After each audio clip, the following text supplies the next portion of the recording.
Hello everyone. Today we are going to discuss about congenital heart diseases. So before we get in depth with the concept of congenital heart diseases, I would like to focus on the cyanosis part. So what is cyanosis? Cyanosis is the blue discoloration of skin and mucous membrane due to lack of oxygen in blood. That is cyanosis. So if you ask how it looks something like this. There's bluish discoloration. You can see there's bluish discoloration over here. We have discussed the definition. Now what are the types of cyanosis? Cyanosis is divided into two types. First is central cyanosis, second is peripheral cyanosis. Peripheral cyanosis is when there is increased oxygen extraction from tissues. This is the normal blood supply of body. The deoxygenated blood from organs enters the right atrium, which goes to right ventricle, and from right ventricle the deoxygenated blood, that is there is no oxygen over here, goes to the lungs, gets oxygen here and goes to left atrium. From left atrium it goes to left ventricle, and here the oxygenated blood provides organs, and from organs it goes to tissues, and tissues extract oxygen. The deoxygenated blood returns back to right atrium. What happens here in peripheral cyanosis is there is increased extraction from tissues. So this is peripheral cyanosis because it is occurring in the periphery of the body. Now what is central cyanosis? When there is a problem in the heart or lungs that is causing decreased oxygen supply, right? So this part will be central cyanosis. So central cyanosis is decreased systemic oxygen. What does systemic oxygen means? That is hearts and lungs. Now let's have a look at the table. So there is two types of cyanosis, central and peripheral. Peripheral, as we had just mentioned, there is increased oxygen extraction, right?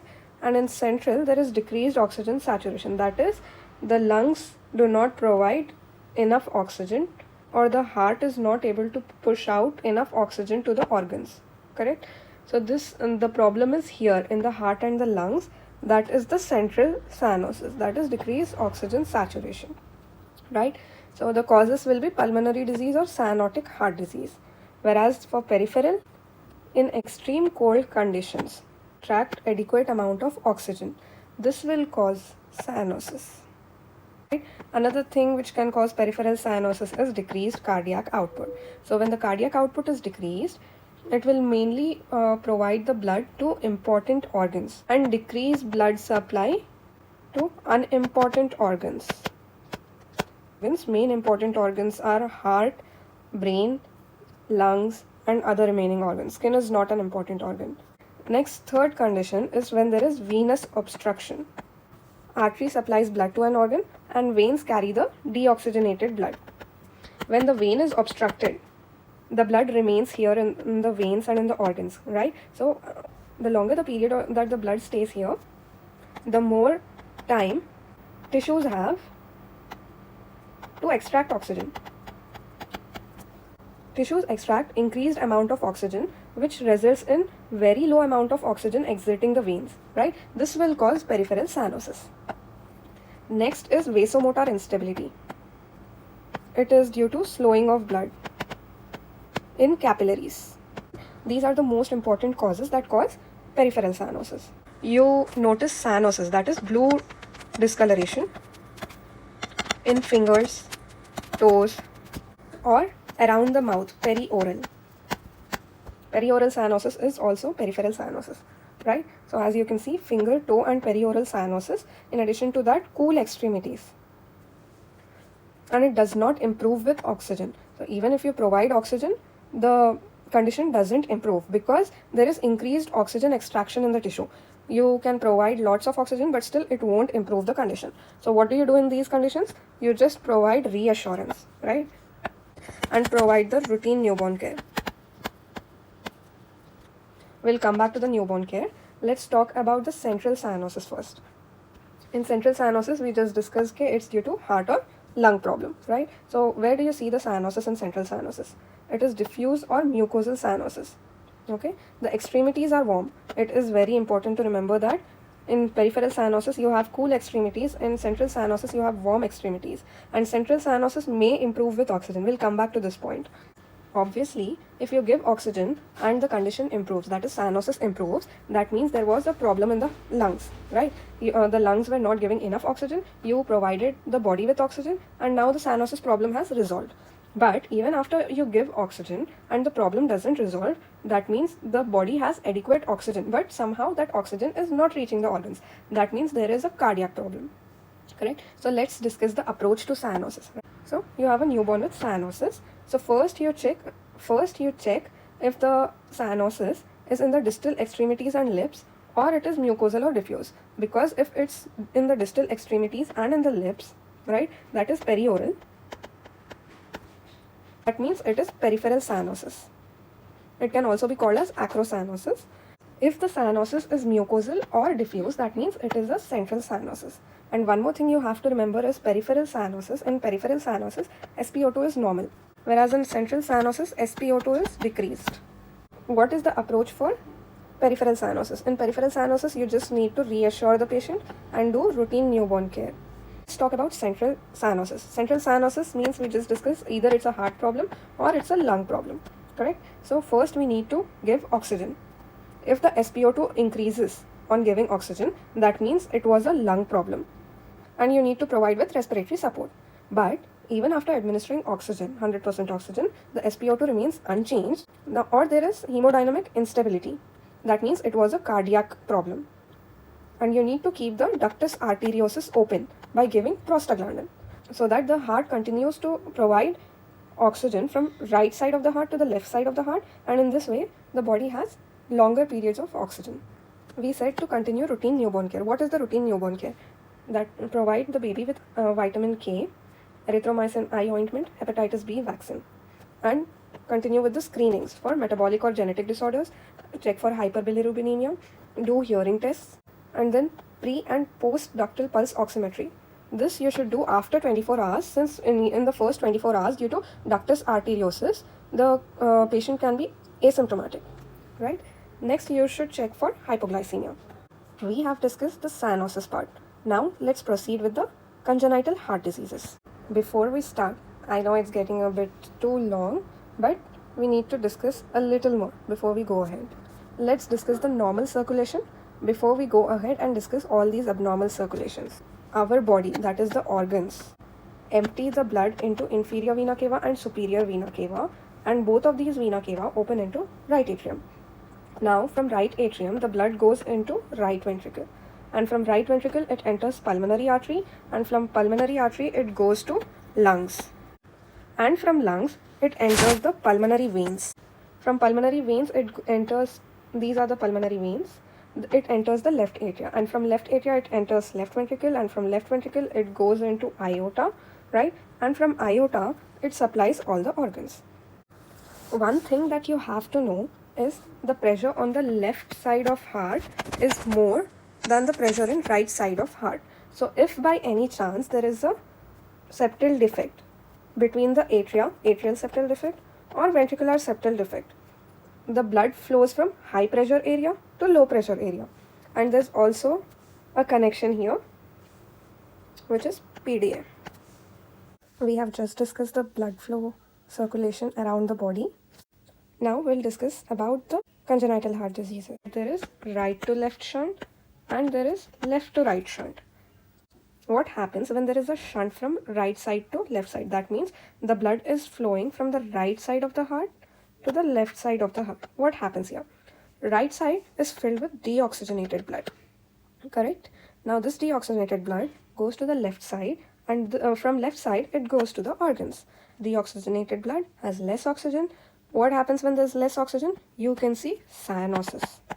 So when there is a right to left shunt, there is always cyanosis because there is low oxygen. What if there is left to right shunt? Left to right shunt means the blood flows from left side of the heart to right side of the heart, correct? So what happens here? There is increased oxygenated blood in right side.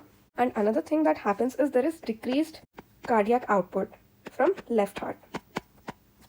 That means there is decreased blood supply to organs. There is poor weight gain because there is decreased blood supply to GIT. There is sweating with feeds, and another thing is tachypnea because there is increased blood supply to the lungs because most of the blood enters the right side, and from right side it goes into pulmonary artery, and from pulmonary artery there is blood supply to the lungs, and the lungs are overworked, and this will cause tachypnea, right? You have tachypnea, you have poor weight gain, and you have sweating with feeds when you have left to right shunt. Another part of congenital heart diseases are LV output interruption. Okay, so obstruction basically. That will happen in coarctation of aorta or hypoplastic left heart syndrome. We'll discuss this at the end of the chapter. First, we need to discuss the right to left shunting and left to right shunting.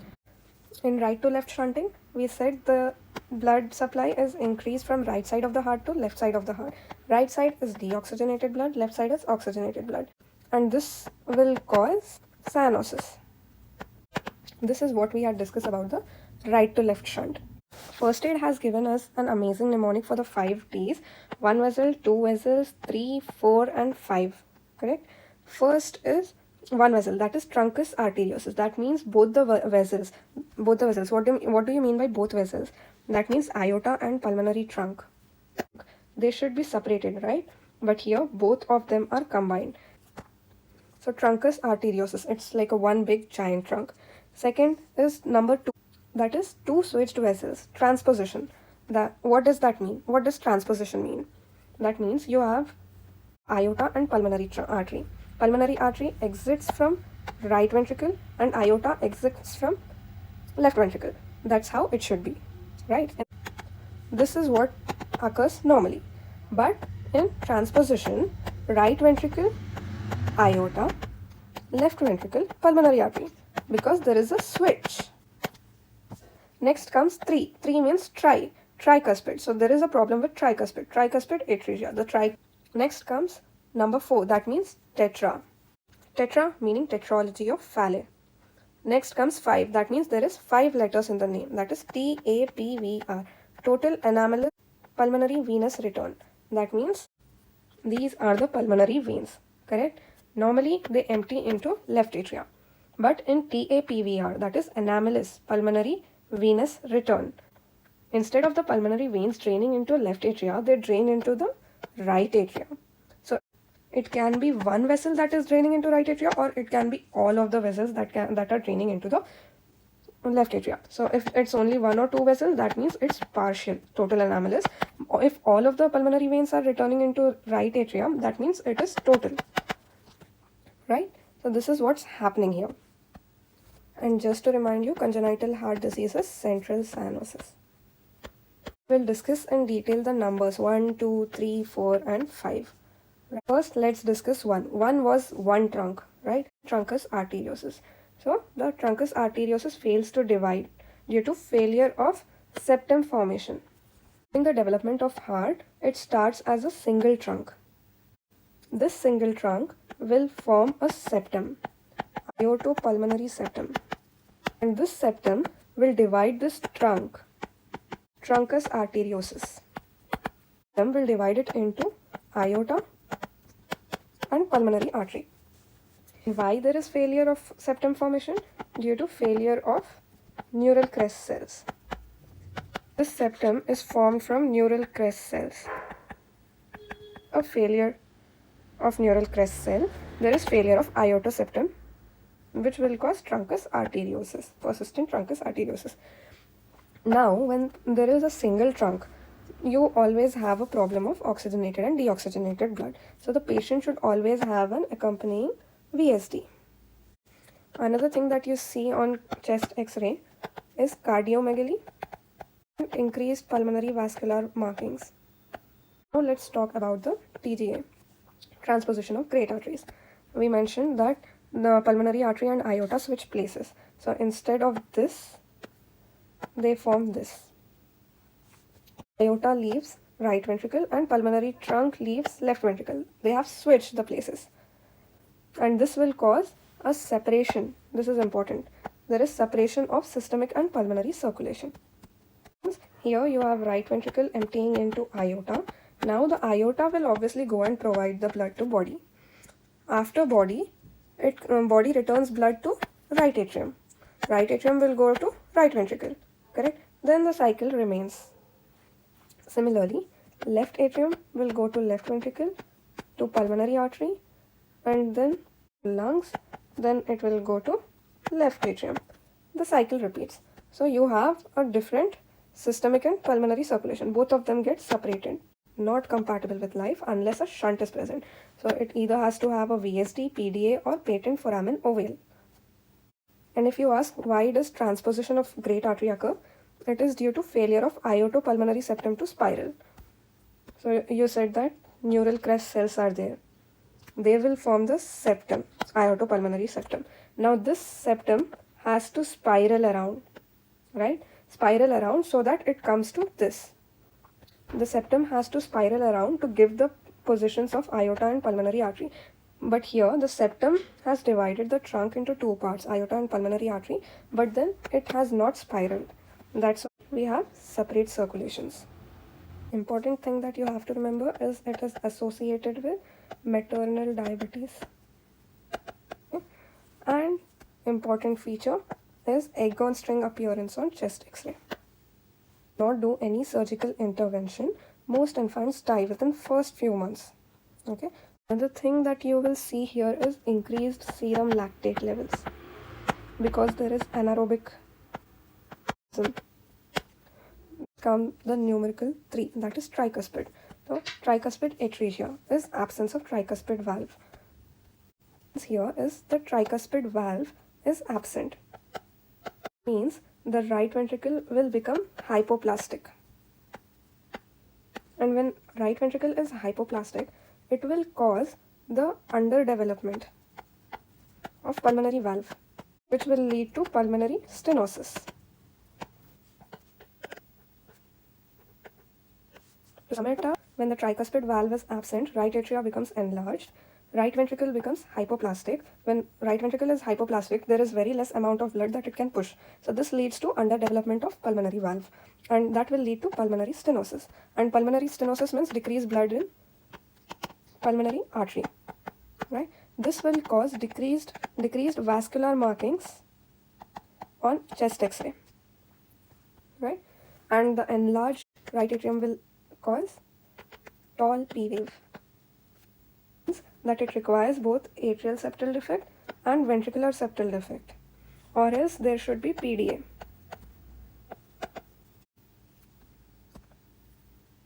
So this should be there for it to survive. And since right ventricle forms a major border, there will be flattening of border of right side. And because you have to have a shunt for this to survive, this will lead to increased blood on left side, which will cause left ventricle hypertrophy, right? This is what you have to know about tricuspid atresia. If you look at it, there is absence of tricuspid valve, hypoplastic RV will be there, requires both ASD and VSD or PDA. ECG pe you have right atrium hypertrophy, which will cause tall P waves, and LV, left axis deviation due to left ventricular hypertrophy. Let's come to number 4, tetralogy of Fallot. Tetralogy of Fallot, I think of it as a sequence, okay? One thing leads to another. This pulmonary stenosis. The valve here is stenosed. That will lead to right ventricular hypertrophy. Has to push against a stenosed valve, right ventricle hypertrophy due to pressure, right? Another thing you have to know that there is ventricular septal defect over here to overriding aorta. It's caused by anterosuperior displacement of infundibular septum. First one is pulmonary infundibular stenosis. This is the most important factor to determine prognosis. Not right ventricular, right ventricular hypertrophy. This will cause boot-shaped heart on chest x-ray. Next comes overriding aorta. It looks like it's receiving blood from both ventricles because of the septal defect. Straddles via overriding aorta, because it has a VSD over here, it receives blood from both right ventricle and left ventricle. right? Straddles VSD, receiving blood from both left ventricle and right ventricle. Fourth one is VSD. We know there is pulmonary stenosis. Now this pulmonary stenosis forces the blood from right side to left side via VSD. Lead to right ventricle hypertrophy. Because of the increased pressure, you have right ventricle hypertrophy. Then one more concept you have to know is dead spells. When the baby is crying, or there is fever, or there is exercise, there is an obstruction of right ventricle. Exacerbation of obstruction of the right ventricle, that is pulmonary stenosis obstruction is increased, exacerbated. This will cause cyanosis, sudden cyanosis due to increased exacerbation of obstruction. How do we resolve RVOT obstruction? We resolve it by giving oxygen. First thing, knees to the chest, placing knees near the chest, right? This is the baby, is in sitting position, and these are the knees, so you have to move knees towards the chest. Next is beta blockers. This is the management of RVOT obstruction. Squatting increases the systemic vascular resistance. This will decrease right to left shunt and improves cyanosis.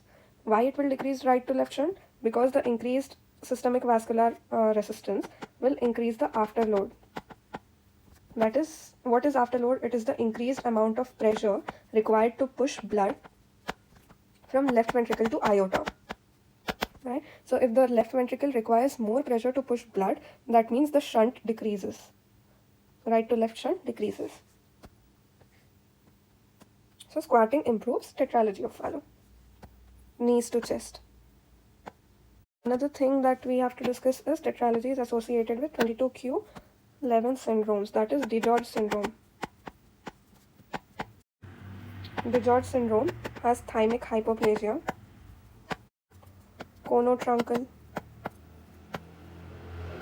abnormalities, immune deficiency, and hypocalcemia. Right? Next comes total anomalous pulmonary venous return. As we had just discussed, the pulmonary veins drain into left atria normally, but here they drain into right heart. And hence it has to be associated with ASD and sometimes PDA to allow right to left shunting to maintain cardiac output. Because when pulmonary vein, instead of returning into left atria, they return into right atria, there is no blood supply in the left atria, right? So you have to have some kind of defect here in the atria or ventricle or aorta so that the blood is exchanged from right side of the heart to the left side of the heart, right? So total anomalous pulmonary venous return is usually associated with ASD, PDA to maintain cardiac output. One more important thing you have to know is Epstein anomaly. Epstein anomaly is basically atrialization of right ventricle. So this is your heart, right atria, right ventricle, left atria, left ventricle.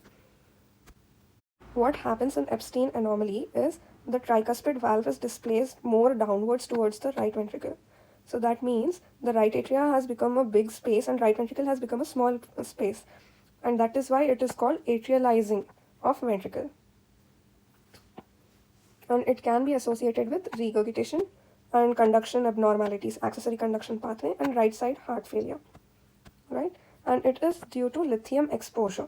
Important point you have to remember is it is due to lithium exposure. Obviously, since your right atrium is big, you have peaked P wave because the atria is big, peaked P wave will be there, plus left axis deviation is there with cyanosis. And we know this is central cyanosis because of the heart problem. This is an ECG of tricuspid atresia. We have tall peaked P waves here. This is peaked P, this is QRS, and then this is T. And then you have peaked P, right?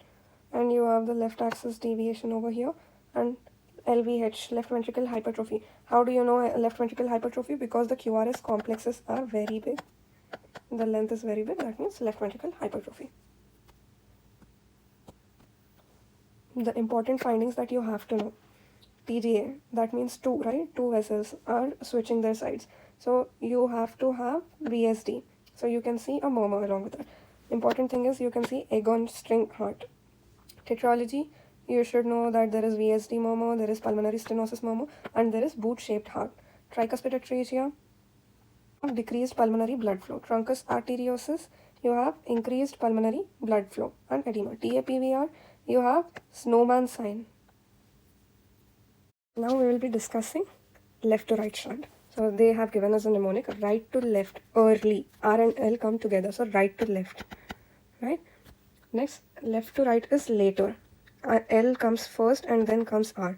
So the right to left shunt, you see early cyanosis, that means in newborns, and left to right shunt take time to show up. That is, it may come in childhood or early adulthood.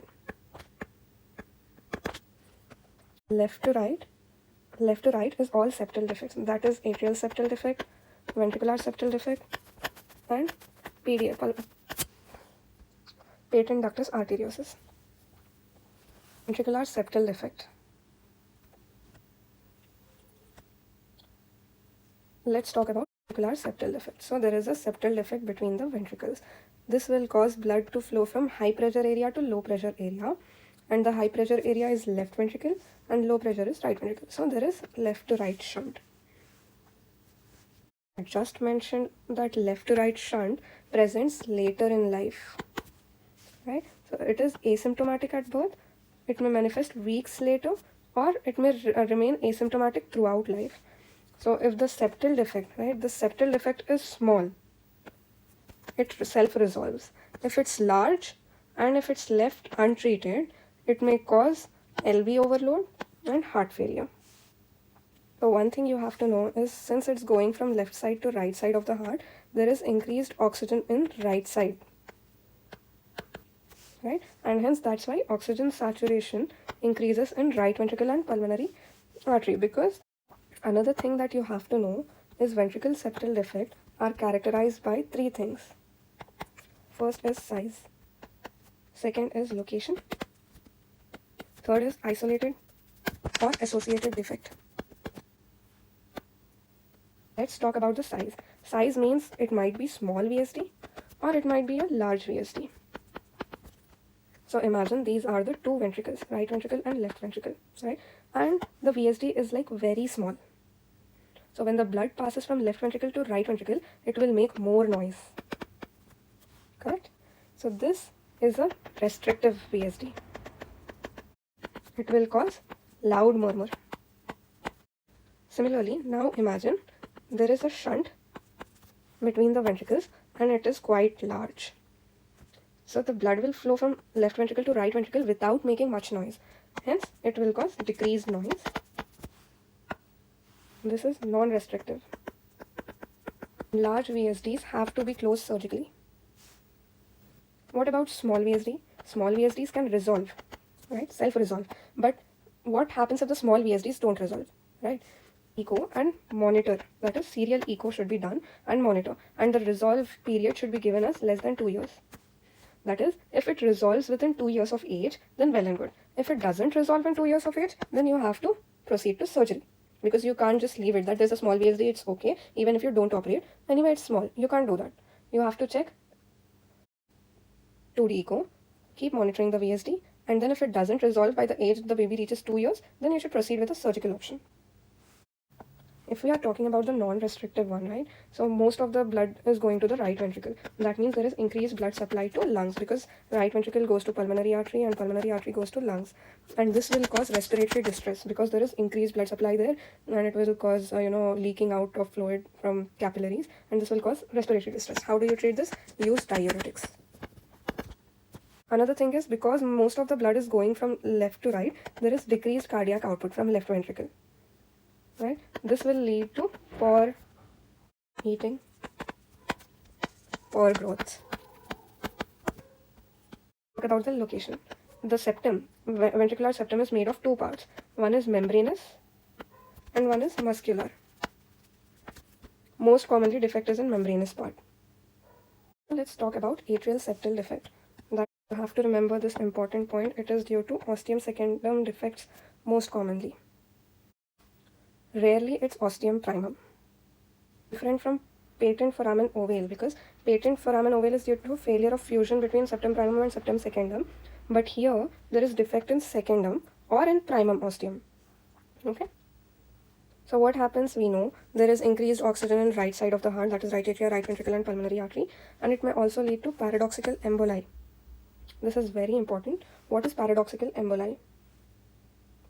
Basically, when a venous clot is causing an arterial problem, it is called paradoxical emboli. What happens is venous clot, that is from the veins, blood enters from veins to right atrium, right? From right atrium, it should go to right ventricle and then left atria, and stuff happens like that. But for example, there are clots in the right side of the heart which will get filtered and it will not enter the. In ASD, left atrial pressure is more than right atrial pressure. Correct? So left side to right side the blood is flowing, and it will prevent any blood from right side to enter into left side. But sometimes there are transient changes. For example, sneeze, cough, defecation. So when there are transient pressure changes, this will cause right atrial pressure to be more than left atrial pressure. Shunt reversal briefly. This will cause venous clot to enter via ASD into systemic circulation. And this will cause arterial changes. That is, it can cause a stroke, it can cause an MI, right? Another important thing that you have to know is how you test for paradoxical emboli. It is with bubble study. What do you mean by bubble study? Saline is agitated, and then we perform an echocardiogram. Bubbles in left atria, it should appear within 3 to 5 cardiac cycles.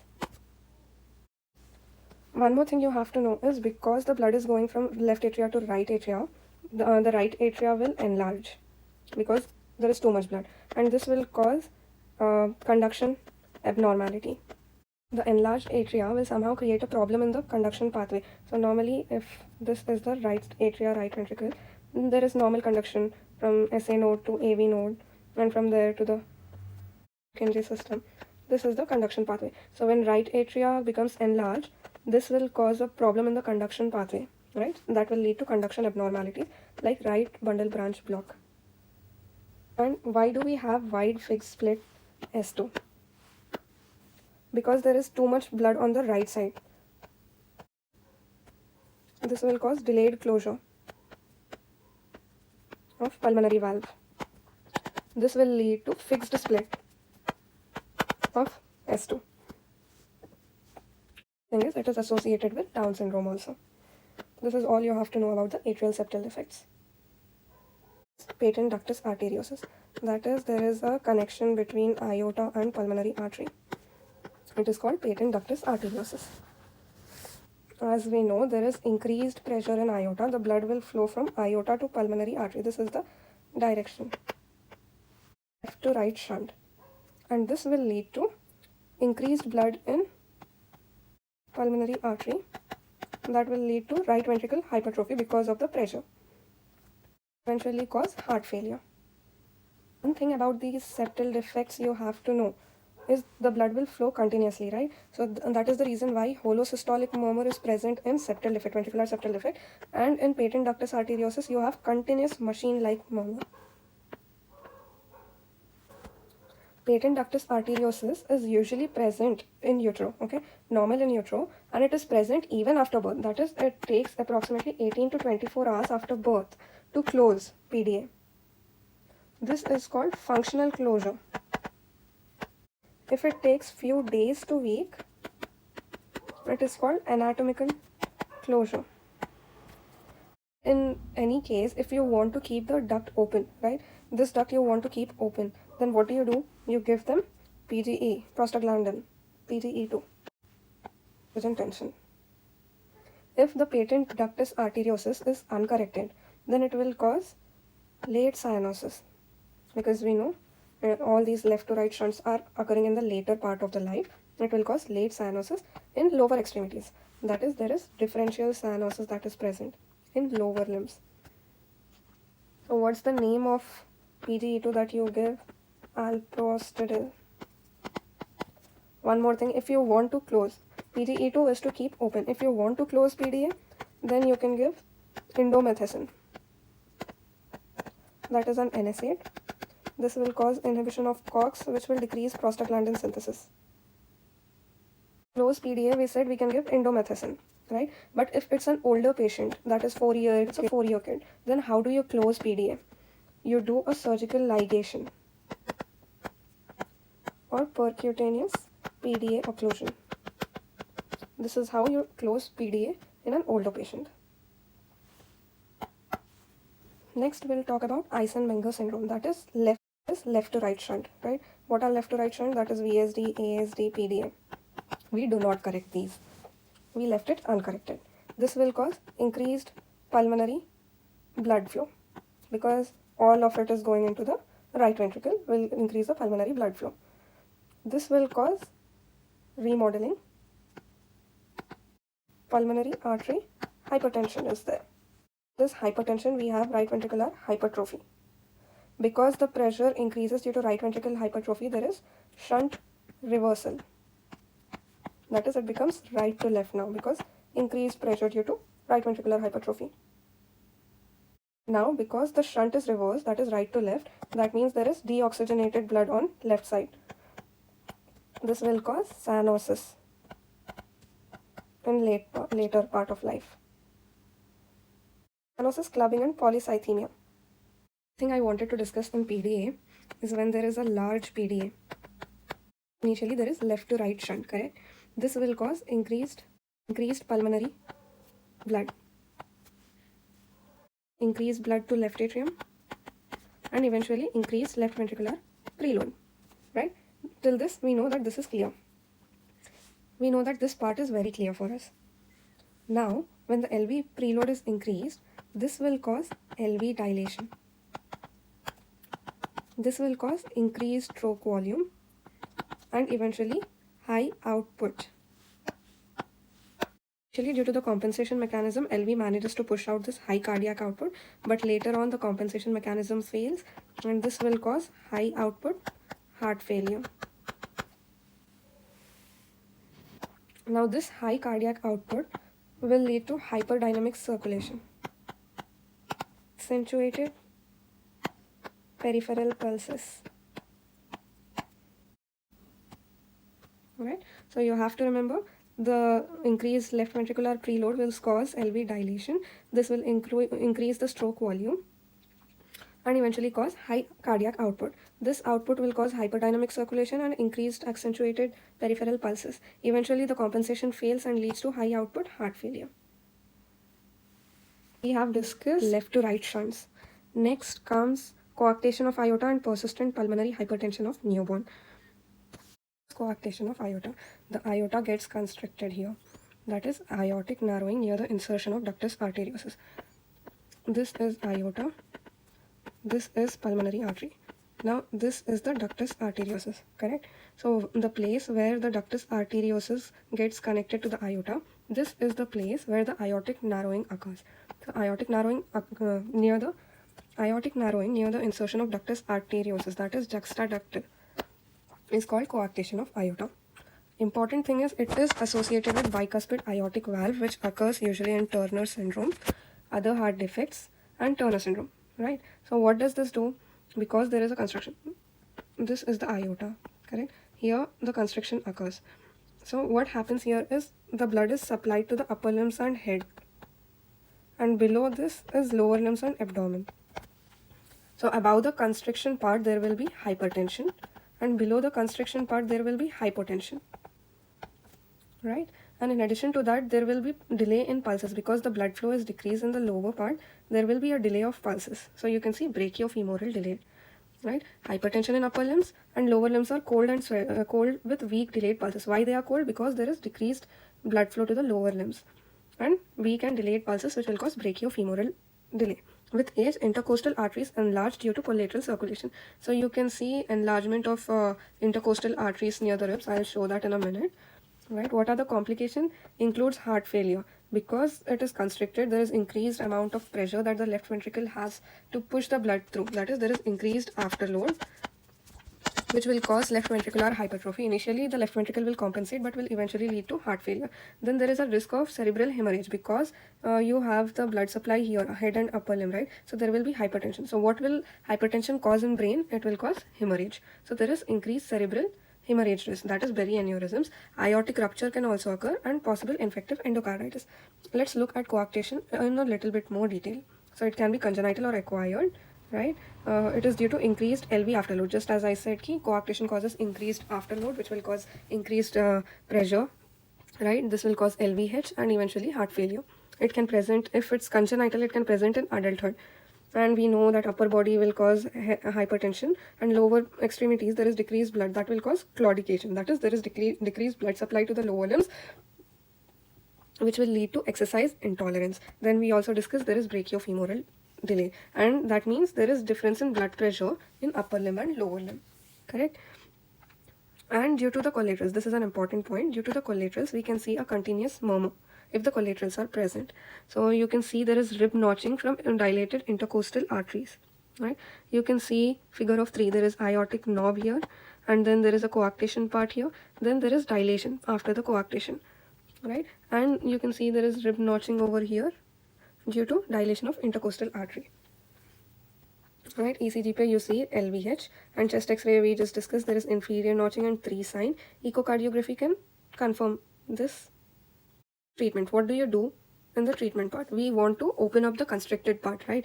So how do we open the constricted part? By placing a stent. So first we do angioplasty, balloon through the blood vessel and open up the stenotic part, coarctation part, and then we place a stent over there.